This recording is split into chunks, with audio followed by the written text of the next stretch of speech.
In April 2020, 1 week after the nationwide lockdown, the Modi government was told that there will be an oxygen shortage. But they did nothing. The Modi government ignored the report that was made by a task force created by the government and the Union Health Secretary. Red flags on the oxygen shortage came up several times, but each time the Modi government chose to look the other way. The central government itself made an empowered group to coordinate with the private sector, NGOs and international organizations for response related to COVID activities.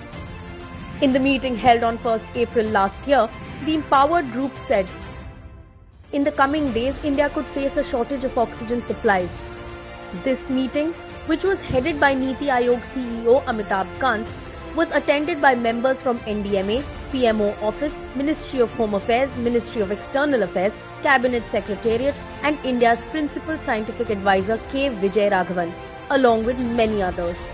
Not just the empowered group, the Parliamentary Standing Committee on Health also flagged the issue of availability as well as affordability of medical oxygen and asked the government to encourage adequate production of oxygen for ensuring its supply as per demand in the hospitals.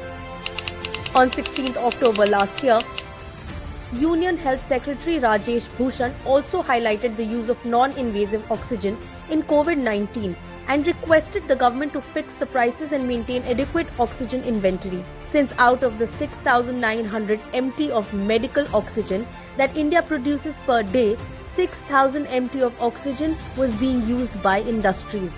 Fast forward to this year, just as the second wave started and India reported around 53,000 cases on March 30th, the Maharashtra government issued an order that 80% of oxygen production will be used only for medical purposes and will be supplied to hospitals only. Even this clear indication was ignored by PM Modi and his band of merry campaigners who were too busy with elections to focus on the nation's needs.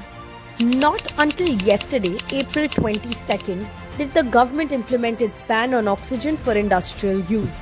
It took thousands of deaths, lakhs of infections and hundreds of hospitals to run out of oxygen for this cruel and thoughtless government to wake up.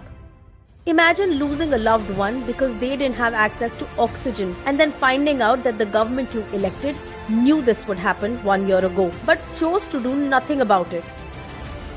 How would that make you feel? Today, lakhs of Indians are feeling that pain. This government knew an oxygen crisis could happen, but it chose to ignore the warning and chose to do nothing to avoid it. Modi government abandoned India in its greatest hour of need.